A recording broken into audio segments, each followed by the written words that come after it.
Want some cookies? Welcome to the MONG podcast. All right, welcome into episode 3 of the Middle of Nowhere Gaming Podcast. Today we are missing the notorious Nate. Also known as Boner Power 420. Or Natty P. Okay, Nathaniel.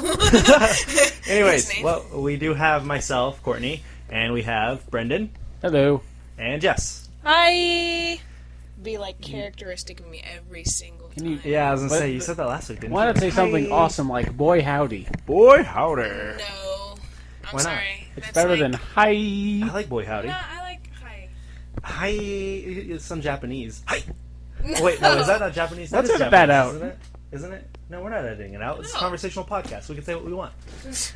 We can mess around, you know? We can extend the introduction as long as we want, Brendan. As long as we want. As long as we want. Yeah! Okay! Let's go into the news. First on the news, the Destiny box art was revealed this week, and it looks kind of cool. We're looking at it right now. There's a dude with a gun, wearing a cape, or what was that called? It's not a cape. It's like a poncho or something. A robe? A robe? No, it's not a robe. Definitely not a robe.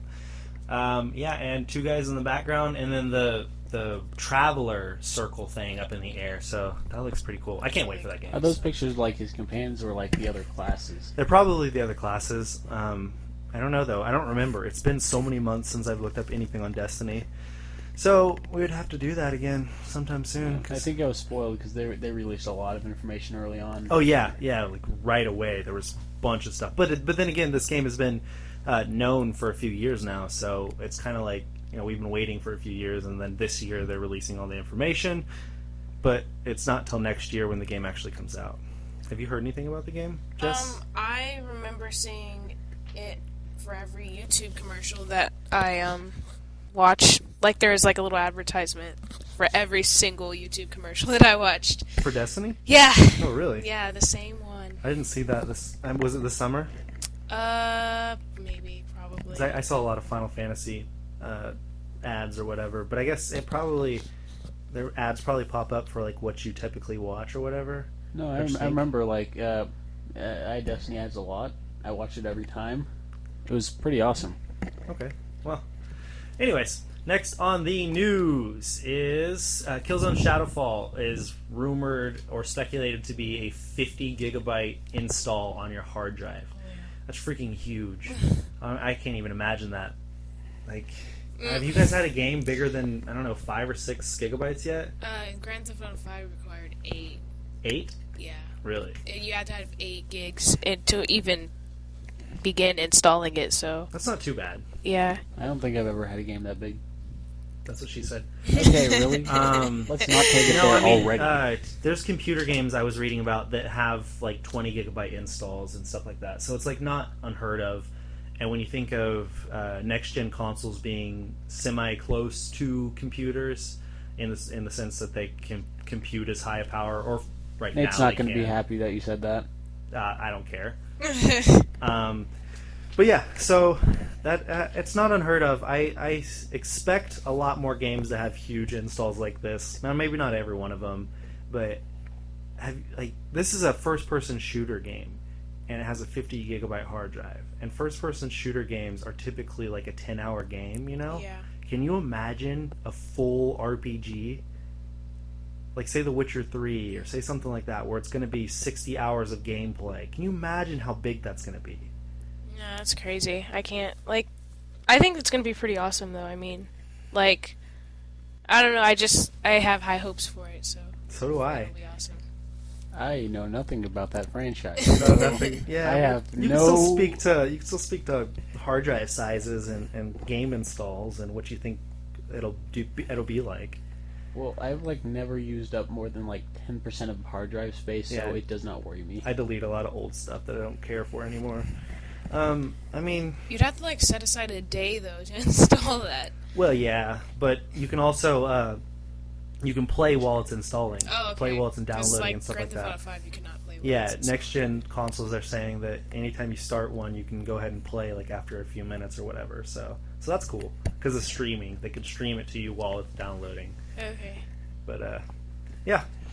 Anyways, the Steam controller was revealed last week, which I don't know about you guys. I think is really fucking weird. Brendan, any opinions on the Steam controller? Like, I'm really used to both like the PS2 the PlayStation controllers and the Xbox controllers, and that just looks kind of wrong to me. Yeah, it looks fucked up. It's like two little touchpad thingies for your analog stick or your dual whatever. But I like Yeah. using the sticks. So do I. Because I suck at using touchscreen. I do too. I can't type on my damn phone. I hate it. I don't know, Jess, could you see yourself ever using something like this? No, because I have tiny hands. So it wouldn't work. Plain and simple. Bam! I have the opposite problem where my thumbs are probably as big as those pads. Oh, No, that's true. I have I'm small gonna have to use my hands. pinky toes. It wouldn't work. Look at the buttons in the middle. For those of you who can't see, we're looking at the Steam controller, and it's so weird. There's like 4 buttons in the middle of the controller surrounding this little touch screen, and then on each side there are these 2 circles that are touch pads for your fingers to steer your controller or steer your guy in the game. And then there are 3 buttons on the bottom, which I can only assume are something like start, select, and power or something. I have no idea. Yeah. I haven't read all about it. I just know it looks stupid. Do you guys have Love anything? you, Steam. Yeah, we love you, Steam. Not. No, just kidding. Brendan. Oh yeah, next gen Deus Ex is revealed. Deus Ex. Deus Ex. They said that they are committed to providing a game of the Deus Ex universe for the next gen consoles, and they even released some. What's the word? Concept art for the new game that they plan to release on the next gen consoles, and they also named a project Deus Ex Universe where they're going to be integrating every game so far, or any game that will come from Deus Ex, and kind of adding it together. They also said they're going to try to get on multiple platforms like the tablet, graphic novels, books, and more. So, Deus Ex is going to be coming to everything. That's incredible. Yeah, you'll be seeing Deus Ex all around. I'm so glad these Deus Ex fans are getting what they've been wanting. Sorry, Oh, it's man. Deus Ex. I hate that. It sounds stupid. It should be Deus Ex because it's spelt that way. Kind of. Not really. It's spelled Deus Ex. Whatever. Anyways, let's see. Valve has trademarked Half-Life 3 in Europe. That's kind of awesome. I mean, I haven't played Half-Life, but I've heard everyone's been waiting on that. You guys played Half-Life at all? No. I played like 5 minutes of it. We're So, pros. no. Looks like Nate's really missing out this week because Yeah, he would he's- have a heyday with Half-Life and Deus And Ex. Deus I did Ex, yeah. find something out about Noam Chomsky. Noam Chomsky. It's named Going after back to last week, by the way. a writer of like a linguistics book. Oh, really? That's.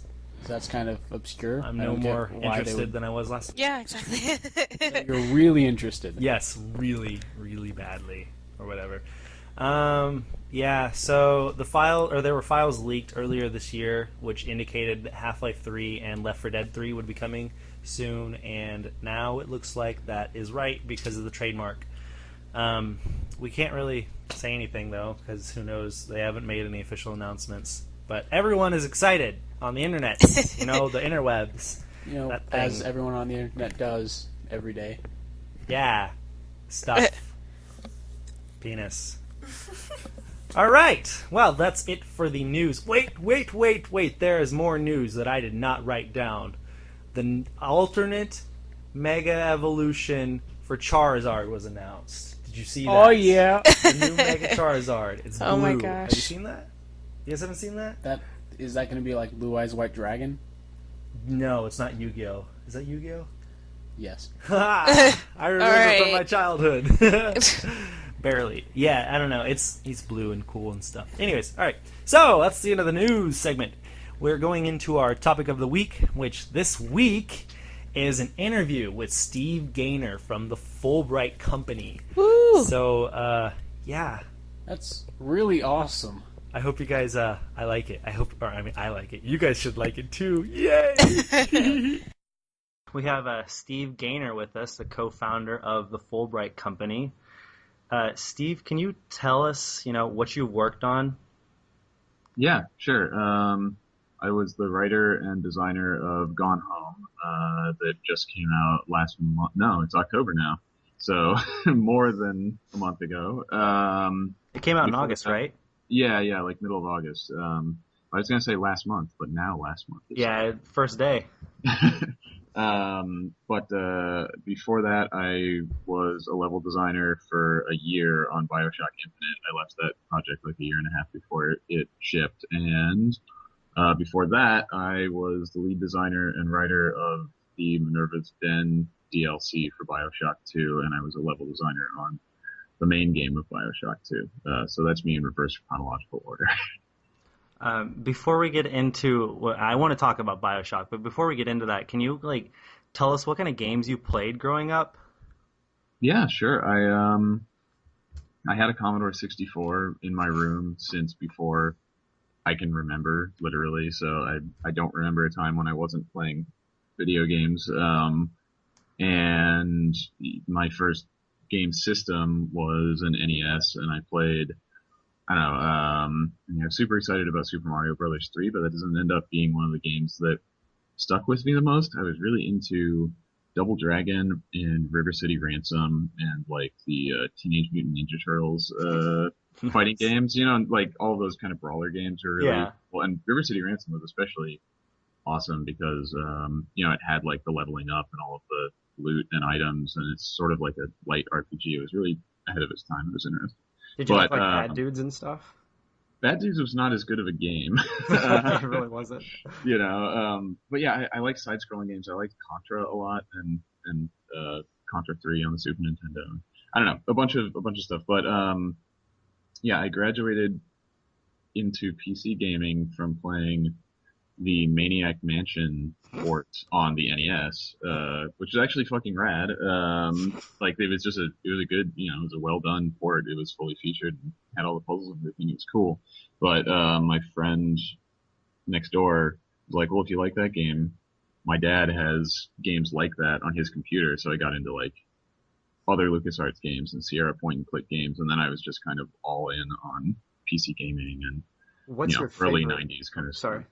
What's your favorite LucasArts game, by the way? Full Throttle, Okay. or Sam and Max. Like I don't know which one I've played through more. I really love Sam and Max because it's so wry and well written and funny. And Yeah, then definitely. Full Throttle is still funny and clever and smart, but has such a different tone and more full-fledged characters and everything. Yeah. It was really a breakthrough for me when I played that in 1995 or whatever. Just like the characterization and the way it was all presented was so far ahead of everything else at that time. I felt like. Yeah, like I never played Full Throttle, but I remember playing Grim Fandango and being like really blown away about how like cool the art style was, Yeah, So, yeah, for sure. And yeah, that was Grim Fandango was Tim Schafer's game that he did after Full Throttle. Oh, okay. And yeah, it was their first big jump into 3D, and yeah, it was a more epic tale and so forth, and really kind of was the first thing it felt like it was pointing towards what he ended up doing at Double Fine and everything. But Are you actually excited for that new Double Fine game that's coming out on Kickstarter, or did you donate at all? I did pledge to it, so I'll get to play it when it's out, I guess. But I haven't paid that much attention to it because I just kind of want to. I just want to relate to it in the same way I do with any other game, where maybe I read a couple of previews and then get to play it when it comes without knowing too much about it. So I mean, I hope it'll be cool. I haven't been watching all of the like backer videos. Now, were you always going to go into the video game industry, or did you have some other plan that you were pursuing, and this kind of just came along the way? Well, no, I was not always planning to do game stuff. I think part of that was just not really thinking of it as being an actual job or like something that I could do. You know what I mean? Like thinking of, oh, that's a viable career path is something that I think, especially in the 80s and 90s and even early 2000s, was harder to even conceptualize because like the people who made games and how they were made was not really part of games journalism or what players saw or anything. I'm sure that's still true for most players. Like Yeah, a definitely. game is something that shows up in GameStop and then you buy it. Absolutely. But I remember when I didn't know that they made Nintendo games on computers. You know what I mean? I was like, oh, well, you make a Nintendo game on a Nintendo, I guess. I don't know. And just like the whole technical process of like, no, you could actually make a game right now if you knew how, and so forth was something that I got to late. So I had done a lot of illustration and comics and stuff in school, and I got my degree in sculpture. And Sculpture? yeah, because I was in the art program at Portland State University and taking a lot of art history, and I was doing figure drawing and doing all that kind of stuff. But then when it came to the point of like choosing a concentration, I knew at that point I wasn't going to like be an illustrator as my job, like between not actually having the passion for it to be like the thing that I did, like all day, every day to make money, and not actually being good enough to really be like an incredible artist. I was more interested in saying, if I'm going to do a concentration, I'd rather learn about something that I don't have any real experience with. So, I chose the sculpture concentration to learn about working in 3 dimensions and working with materials I wasn't familiar with, and sort of expanding what I was aware of, as opposed to just kind of trying to get better at what I already did a lot of. Do you think that the sculpture major like helped you when it came to like 3D modeling and stuff once you got into the game world?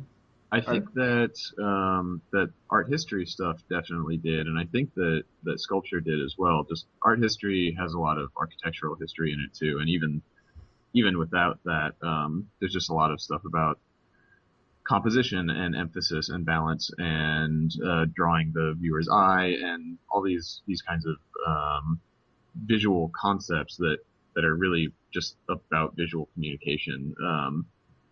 And so between those kind of tenets of understanding how an architectural space is built and why, or how an image in a frame is composed and what you can achieve with that, and then actually doing like hands-on stuff in 3 dimensions in the sculpture concentration, it all totally applied to making 3D spaces that the player is meant to traverse, and having to understand what the psychology of someone in a space will cause them to do when they're presented with, a long curving hallway versus a very wide open courtyard, and so on and so forth. And also so much of communicating with the player is saying, okay, when the player walks through the door, the first image that they're going to see of, their kind of like initial blink scan of this room is going to tell them, okay, I should go left, or I should go right, or I should hide behind that, or I should go towards that, or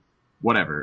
And so having all of that grounding has been really useful to refer to, for sure. Yeah, because you said you were a level designer, right? And so Yeah. that's what you're talking about, is to tell people where to go by how you design the level. Yeah, and communicate what's relevant, what's important, what's interactive, what's useful, what's dangerous, so on and so forth. And yeah, I mean, I was the level designer on Gone Home as well. Like, I laid out the house and placed all the stuff and placed all the lights and stuff like that. So yeah, I've been doing level design on everything that I've worked on in the industry. And some stuff you learn through experience, from actually making actual levels, but the more outside referent points that you can bring to it, the better off you're going to be.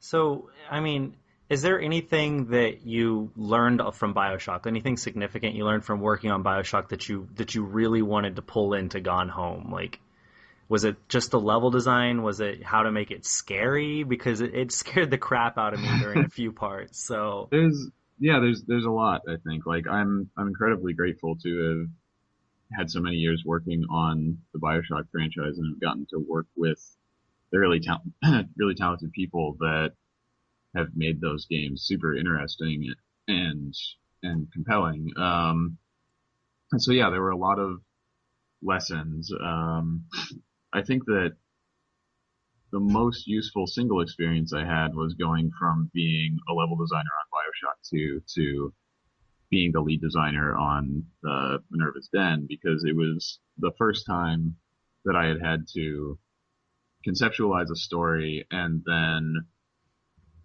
build the story into the level progression from beginning to end, and actually like see that process all the way through and understand how to pace something that spans the entire experience and has a beginning, middle, and end and everything. Yeah. Because when you're a level designer, you have a lot of that decided for you, right? Where it's like, this game is 10 hours long and it has 8 levels, and you are the level designer on one level, and the creative director or whatever is going to say, here are the story events that happen in your level and the audio diaries you have to place, and so on and so forth. And pacing for one level is a certain skill, and it does, like, you can extrapolate that outwards. But the comparison that I draw is, I think of the single player campaign for a game like BioShock as being closer in structure to a season of a television show more than anything else, where it's like each level is an episode, and so if you are responsible for basically being the writer of an episode of a TV show, or a level of being the designer of a level of a game, you have a deep understanding of how to make that single unit of the overall thing effective, but you also have a lot of oversight from people whose job it is to like look at the thing from 10,000 feet, and there's a lot that you don't necessarily have to know, or that you don't have access to, about managing something that is bigger than just that one episode of the story. So yeah, I was really glad to be able to take my experience from being a level designer on BioShock 2 and have to figure out and understand how to apply that to a full story arc. Because Gone Home is close in scope to Minerva's Den. Like, there's more square footage in Minerva's Den because we had more people, and in a single room in BioShock, you generally have less. You spend less time in each room in BioShock. Like, you go through and you waste all the dudes, and then you scan it and grab all the loot, and maybe there's an audio diary in some of them. But in Gone Home, every room is designed for you to spend multiple minutes in there, like searching through all the drawers and reading multiple things, and maybe listening to an audio diary. Yeah, I found myself searching rooms like forever. It seemed like I stayed in one room for a long, long time. Yeah, which was an interestingly different challenge in some ways, where like managing the player's behavior in a single room in Gone Home was different than doing so in BioShock. Because like when you walk into the TV room, I know that if you're searching carefully, you're going to spend probably 10 or 15 minutes like in that room, like reading stuff that's along one wall, and then going over and turning the TV off and looking under the pillow fort, and then listening to an audio diary, and then opening up the closet, and like looking between the couch cushions and finding the Pulp Fiction ticket and all this stuff. And in the same way that the game really focuses in more on minute details within the space, you as a designer also have to think in a more fine-toothed way about how the player is going to interact with, like, it's more like every square inch of the space instead of every square foot. Now, all of this sounds like it's a really long process. Like, how long did it take to develop Gone Home? We worked on it for a year and a half, from not having anything at all to actually shipping the game and having people play it, which is actually a really good turnaround time. Yeah, that sounds incredible, actually. Yeah, no, I mean, we're really happy with it, for multiple reasons. Like, for one thing, I never really want to spend more than a couple years of my life on like one thing, just because you only get so many years. Like, I don't know, like when there are developers that I know who, it's like, oh yeah, we worked on that game for 6 years or something. I'm like, 6 years? That's more than half a decade. You only get like 8 of those. Like if you're healthy.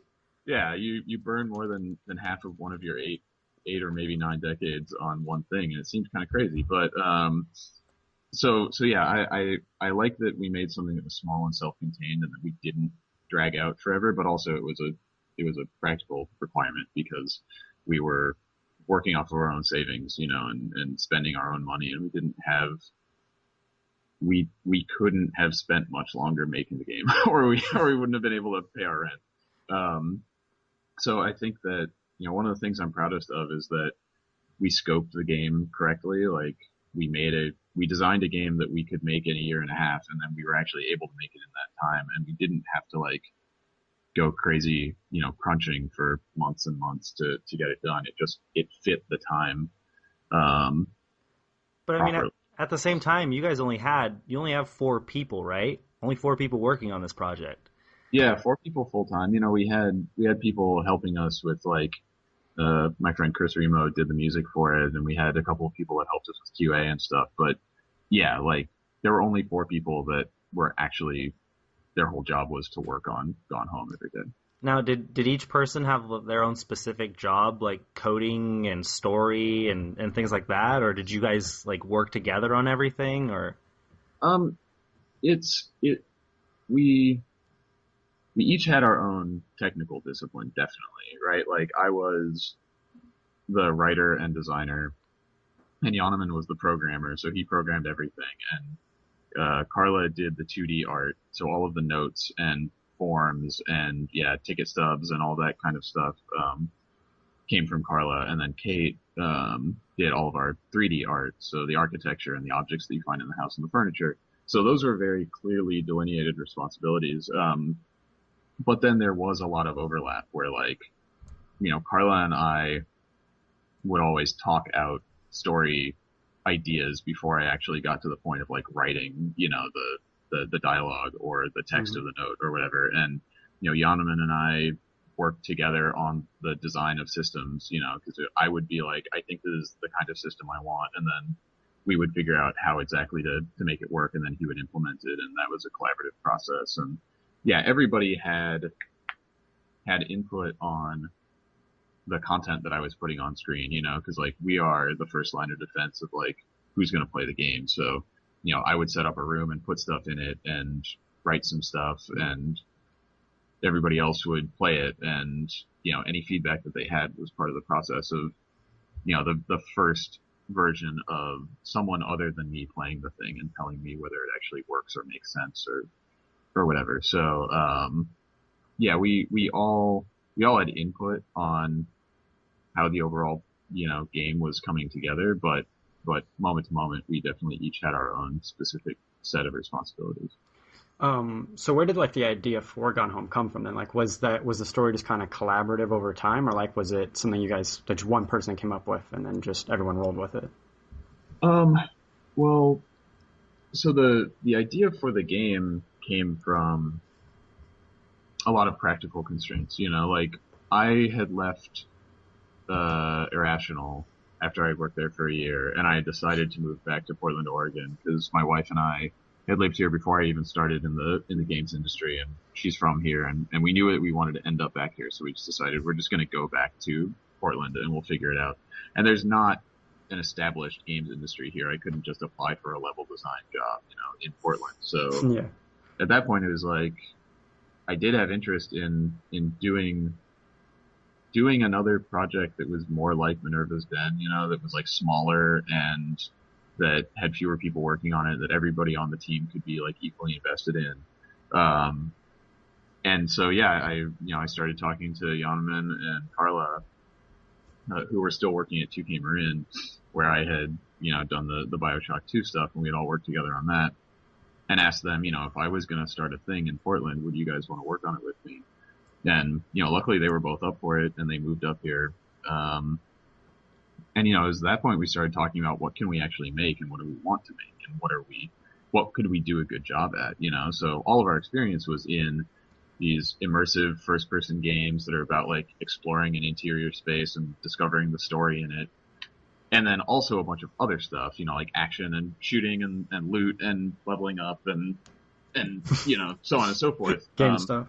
Yeah, like the stuff that you spend most of your time doing in a BioShock game. But we felt like there was enough there in the environmental storytelling and exploration side of the experience that if we focused on it completely, we could make that, the game instead of just a small part of another game that, is about all the stuff that big AAA games are more often about. And so from there, it just became a process of figuring out all the specifics, It's like, okay, if we have this game where all you do is walk around and find the story in this place, what's the place and what's the story and who is it about and what exactly are you finding to discover what their story is? And, so like stuff like it's just in a family's house. That kind of decision was, well, on the one hand, yeah, we're a very small group of people, so we can't make like a whole city or something. Like we wanted to make one single location that you could explore fully. And like a house is very dense with all the evidence that a family who lives there has left behind, in their day-to-day lives that talks about who they are and what's happened to them and everything. So at that point, we realized we don't have combat. We're not going to have puzzles. We don't have anything that is going to mean that this can't just take place in essentially a normal family's house in the real world. We don't have to figure out who are you fighting, or who made a bunch of crazy puzzles or whatever. It's just like, we can just let you find the story of people. And from there, yeah, it was all just, who are they? What are we going to say about them? What's happened to them? And we just, worked on that over time. We were developing the story and what exactly happened to these characters all the way through development up until very near the end. Yeah, I actually wanted to ask you about that, because you've been a critic of like, making games too like linear and rigid narrative wise, and like there's a blog post from you said where you said like video games are ill-equipped to convey like a pre-authored narrative with anywhere near the effectiveness or like books or film. And Right. So like in your like how was Gone Home's narrative designed around the player being able to like explore the narrative more freely in the way they wanted to?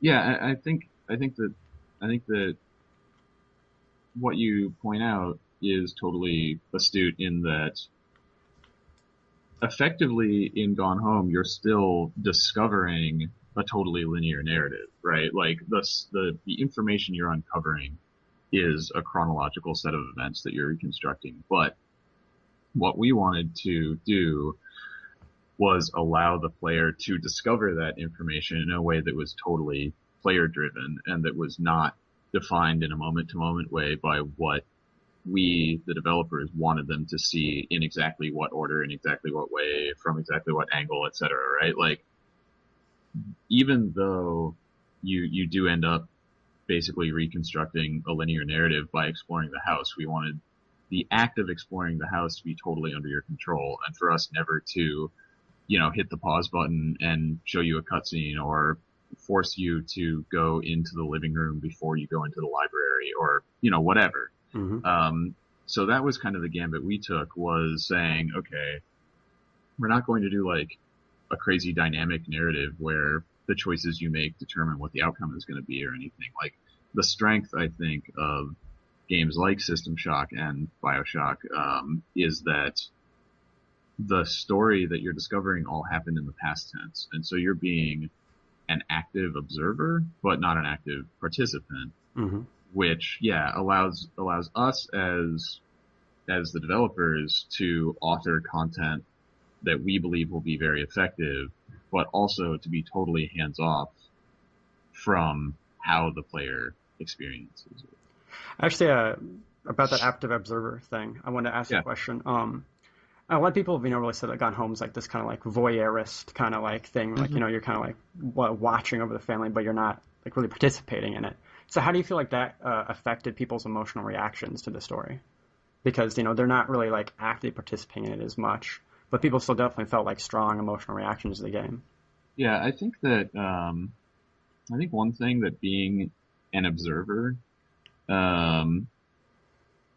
opens up the possibilities for is the idea of dramatic irony, because like in games where you are the protagonist, you have the same information generally that the protagonist has, and so it's hard to feel that sense of anxiety when you know something that the characters don't, and you can see where everything's headed, but they're not aware of it, and there's that disconnect that I think as an audience member is super effective when it's employed, and that it's really hard to employ in most games because you are the person that the events are happening to effectively, right? And so I think a lot of what Gone Home is about from the player's perspective is over time knowing all of the information that no one of the characters that you're encountering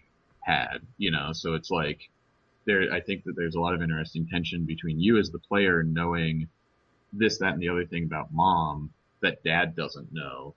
And so that dad's acting in a certain way because he doesn't know these facts that you know about mom, and kind of having that, or building that total knowledge of the big picture when none of the characters, can see it, I think is one of the things that puts the player in an interesting position and allows you to have that kind of investment, that you have of as the audience member of other works, but also, you are an active agent that is working to uncover these things and put them together, as opposed to purely being, a totally hands-off observer of the events that are going on. Okay. And just another question. It's unrelated, but it's like a great deal of people I've talked to, they either really love Gone Home and they say it's like, like really engrossing and the narrative is really cool, or they just despise it and they say it's like it's ruining gaming and there's no gameplay and everything like that. Sure, yeah. And it's like, it's not to say that interactive fiction isn't a thing that shouldn't exist or that should exist, but like in your opinion, what defines a game? Because like you can't really like lose in Gone Home per se. Yeah. No, you can't. But I mean, let's like, to be clear, you can't lose in Grand Theft Auto either, right? Like you can fuck up a mission, but then you just walk back out of a hospital, right? Like, I mean, you can't. Yeah. There is no actual loss state in the wider term in most AAA games. Like there is, for instance, you can actually fail an entire campaign of Firaxis's XCOM game. Like you can fuck it up so bad that the world is destroyed by aliens and you completely failed your attempts to play through the campaign. Like, great. Like that is cool, and that's exactly what that game is about. But it's actually the exception when it comes to like global win-loss states for games, in kind of the AAA space. Mm-hmm.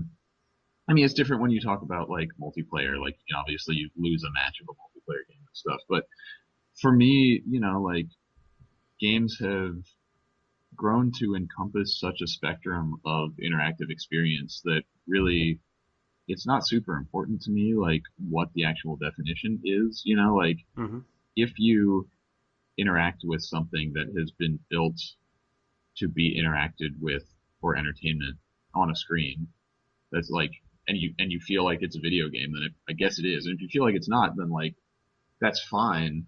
But saying this is or isn't a video game, it doesn't actually accomplish anything, right? Like you can say, I didn't like that thing, or I did, and that's great, and that's always valid. But if you say that's not a game, okay, then I guess the people that enjoy it are enjoying something that isn't a game. Like, I don't know, like, who gives a shit, right? Like, it's actually, so, I think that the thing that is bad about it is that, people that say, oh, it's not a game, it's just shorthand for trying to invalidate it and say it's not an experience that's worth having, or it's not something that you should pay attention to, or that people should be talking about, or that anyone should enjoy, or whatever, which just does, that does not seem like a sentiment that does anyone any good.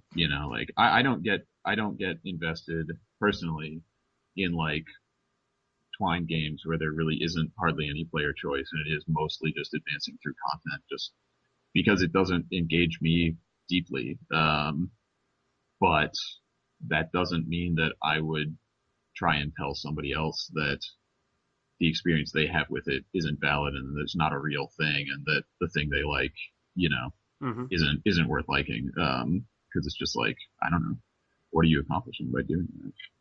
So, do you feel that Gone Home should be compared to the standards of video games or standards of literature or something else? I think that it's really hard to compare directly across media, and obviously it's easier to compare across media that have more in common. But I think that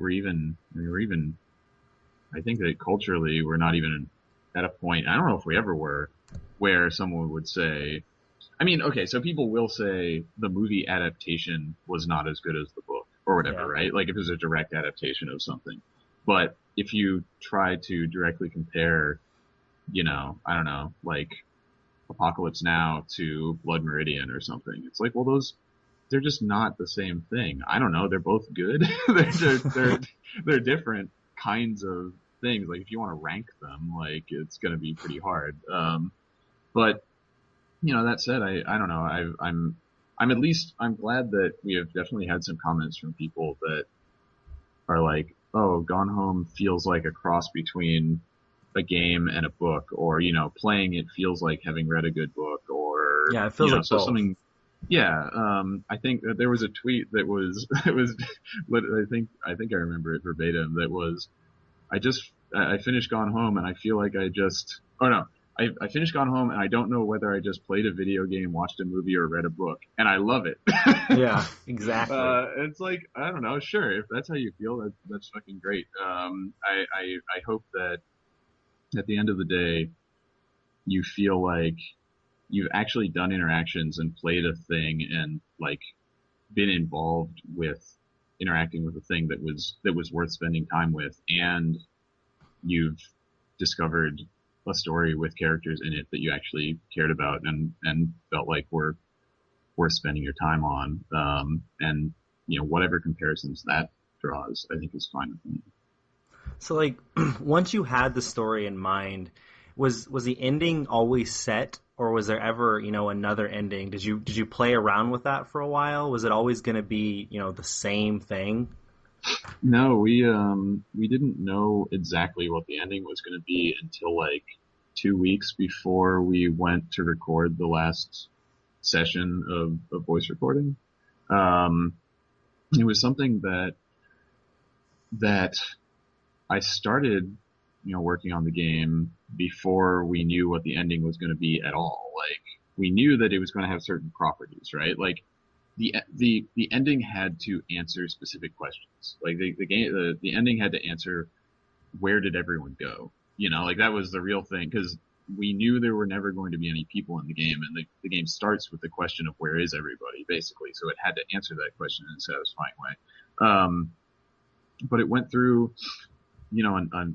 it was basically a placeholder for a long time where I was kind of like, okay, I assume that Sam and Lonnie's lives will pull them in different directions, and Lonnie will go off somewhere and Sam will be sad and she'll like run off after her, or just like run away just to, be on her own because she feels like there's nothing left at Arbor Hill for her, and something like, it was a much more kind of like down, melancholy ending for a while. And it was a lot more like starting from the point of what worked with Minerva's Den, where it was like, okay, there are these two characters and they don't get to be together at the end, and it's sad and tragic but real, and so on and so forth. And we went through a bunch of versions of that as I got closer to the end of development and had to start saying, okay, what's the actual specific version of the ending that we're leading up to? There are about to be spoilers, so if you do not want to hear them, skip ahead the next 3 minutes and 35 seconds. And I was writing a bunch of versions of the ending. By the way, these are going to be ending spoilers, obviously. Podcast listeners, I'm about to talk about how the game ends. If you haven't played it yet, you can pause the podcast, buy the game, and then unpause it after you finish. It only takes a few hours to finish it. That's not bad.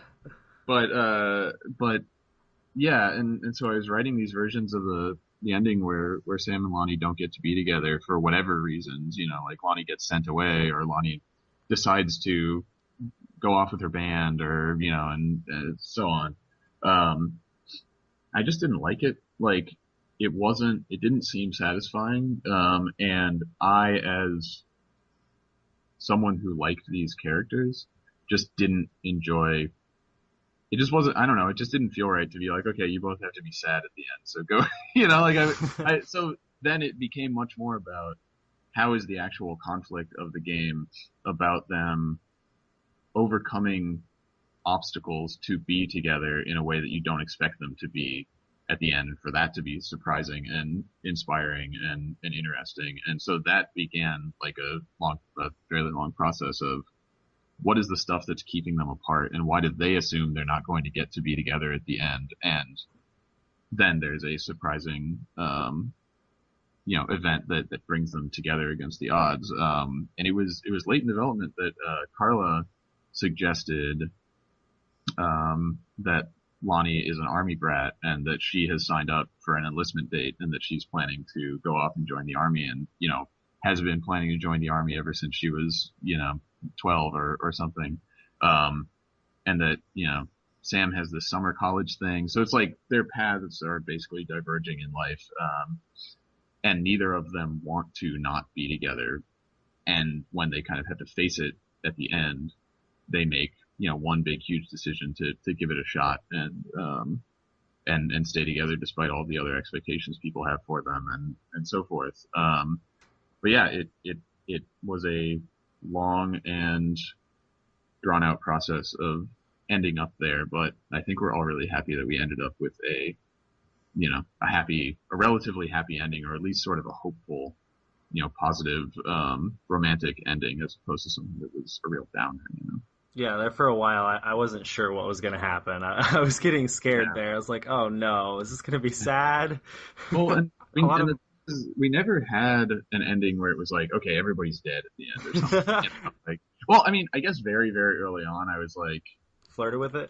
Well, no, like super early. The only thing I remember was it being totally placeholder and knowing we weren't going to do it. But I was like, okay, nobody's home. You have to find out.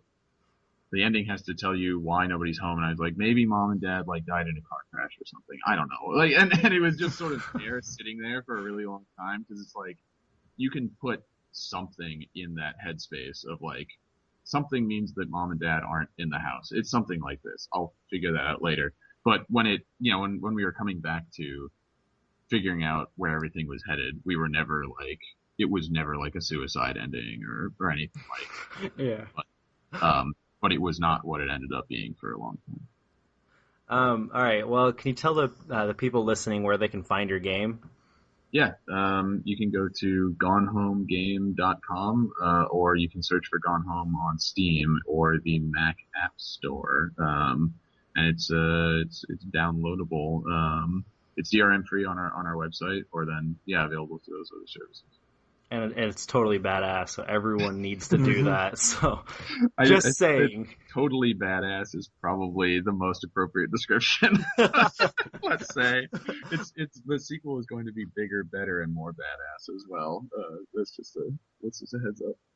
There might not actually be a sequel to Gone Home. I was gonna say, are you saying there's a sequel? No. I'm making reference to Gears of War 2 and their marketing for it. Oh, okay. No, I actually, we don't know what we're doing next. We are not doing Gone Home to the House Next Door or whatever. But we do want to continue exploring, kind of seeing where we can take the ideas that we've started with Gone Home. Are you gonna go with the exploratory idea still? Is that still like in the works, or? We feel like we have a strong base. Like we have a bunch of really extensible ideas in the game for how to interact with the world and how to learn about it and make progress in it and all that kind of stuff. And we just need to figure out, what is the next big step that we can take that builds on that, but makes like an actual new, legitimately interesting experience in its own right. So that's something we're going to be figuring out in the next however many months before we actually really start working on something new in earnest. In the meantime, is there any chance that Gone Home is going to come to another console or next gen console or anything?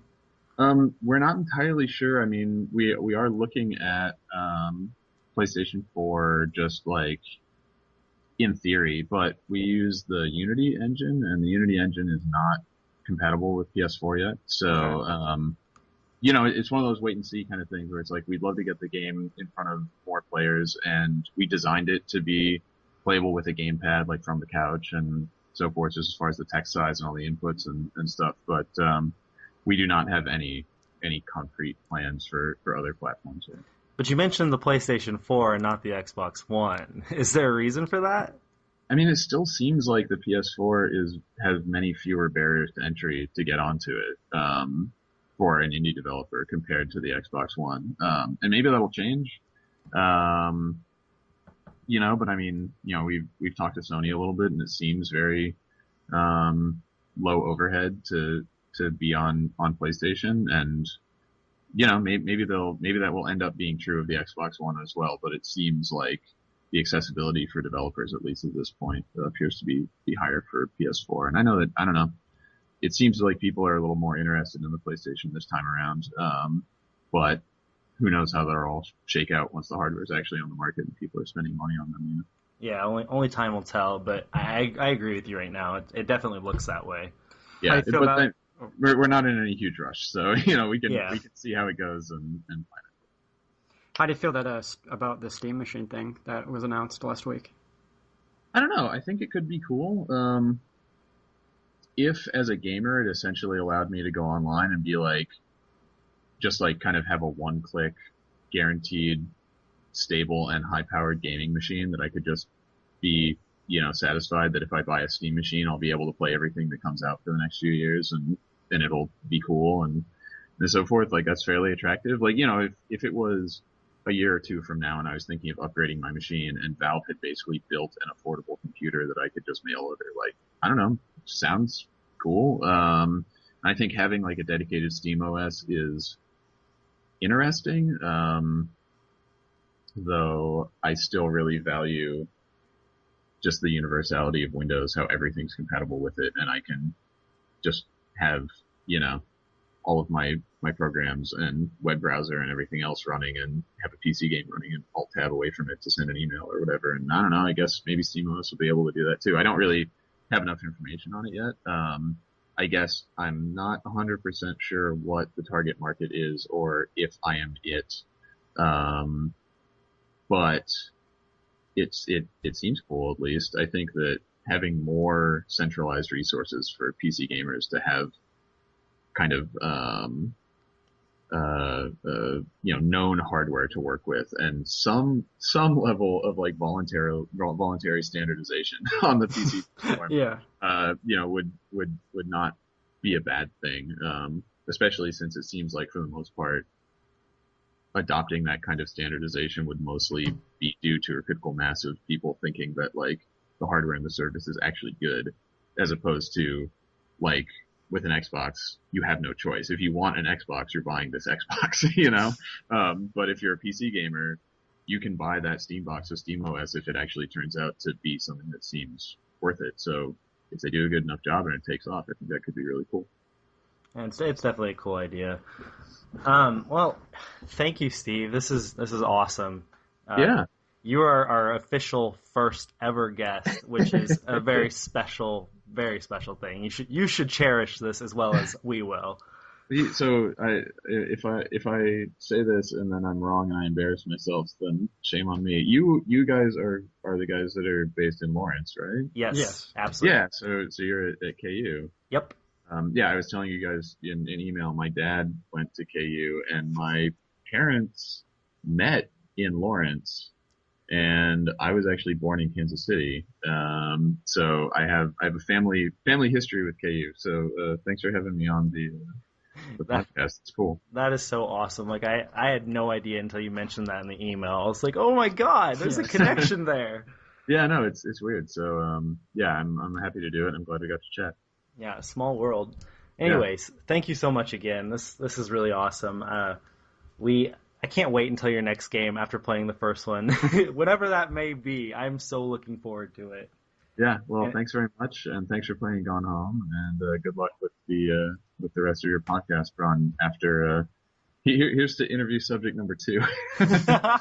Whenever that'll be. Hot damn, that interview was good, wasn't it, guys? Oh, that was freaking awesome. Why didn't you guys talk during it? I mean, it's not like I was not there or anything like that, because I was could- right there. You were I was right there. starstruck. You were I couldn't say starstruck. I thought it would be only right to let you and Nate go for it. Yeah. You guys, sneaky, sneaky guys. All right, let's move on. What are you guys playing right now? I want to start. Yay! Right now, I'm playing NCAA football still. I just beat Zone of the Enders. You can see the review on our website, so go check that out. What about you? I am playing a game that Courtney lent me. Yeah. Lost Odyssey. It's a JRPG, and it's taken like a long time, but it's really awesome. And I'm only I'm still on the first disc. Yeah, you have 4 discs. It's a while. It's a long game. What about you, Jess? I'm still playing Final Fantasy 13 and Grand Theft Auto 5 online. I finished the Grand Theft Auto 5 storyline, but I'm playing online because I'm trying to give it a chance. How was the story? No spoilers. Oh no, the story's really great. It was just really cool. You just gonna have to play it. All of you go buy it. Here's a spoiler. It involves debauchery. Bum bum bum. But I am on the second disc on Final Fantasy 13. Oh yeah? Finally. What chapter is that? I don't think remember. it's like chapter 6. I'm on okay. chapter 6. Cool. What do you feel about? How do you feel about Snow now? Is he any cooler now? Is he more of a douchebag now? What is A he? little bit. He's a little bit cooler. Snow's a badass. A little bit So's cooler. Lightning. I love Lightning. Lightning's Oh my God. favorite, Lightning is but awesome. Hope is getting on my nerves a little bit. Hope's an annoying little brat. He's getting Dear on my God, nerves. I hated him. Because I can't win with him Yeah. on my team right now, currently. What are you playing, Nate? Oh wait, Nate's not here. Never Hey, why mind. aren't you answering? Game releases for next week. We need to come up with like some snappy titles for this stuff, you know, like the official stupid something something. All right, deal. All right. What's coming out on Xbox? Jess. Just Dance 2014. Yay! Yay! Dance games. Dishonored, the Game of the Year edition, and F1 2014, which is, I don't know what that is. I think it's a racing game, F1 racing or whatever. Oh, okay. And Let's Sing and Dance. Oh, that sounds so awesome. Oh yeah, my God. dance I games for can't the win. Wait. And Yeah. have parties with that. Do stuff. Okay. Play Do 6. Do success. Yeah. Okay, what's coming out on PS3, Courtney? Oh, okay. Thanks for asking, Courtney. Next week, which is this week for you guys since you're listening on Monday, Beyond Two Souls comes out, which I should have, hopefully, from Gamefly, and I will be reviewing it, so it looks awesome. Starring Ellen Page and Willem Dafoe. Oh, yeah. Yeah, that I'm, looks I'm awesome. about to get up all on that. Also coming out is F1 2014. I wrote 13 for some reason. Disgaea D2, A Brighter Darkness, which I've heard the Disgaea games are awesome. They make an anime based off that, right? I don't know. You guys know? I'm not I think entirely so. sure. I think so. Also, Dishonored Game of the Year edition. Dishonored is an awesome game, so everybody should check that out. It's kick-ass. And Just Dance 2014. Yeah! Woo!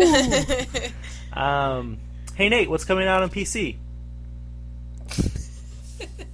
Oh, Nate's not here. All right. Well, on PC, Mech Mice and Dishonored Game of the Year edition's coming out.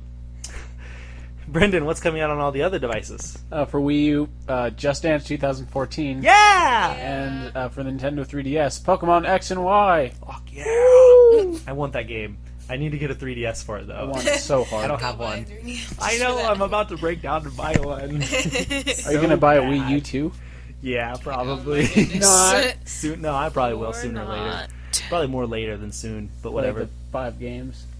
Anyways, let's try to ignore that noise in the background, which happens to be my toilet Yay! making random water noises. It wants to be on the podcast too.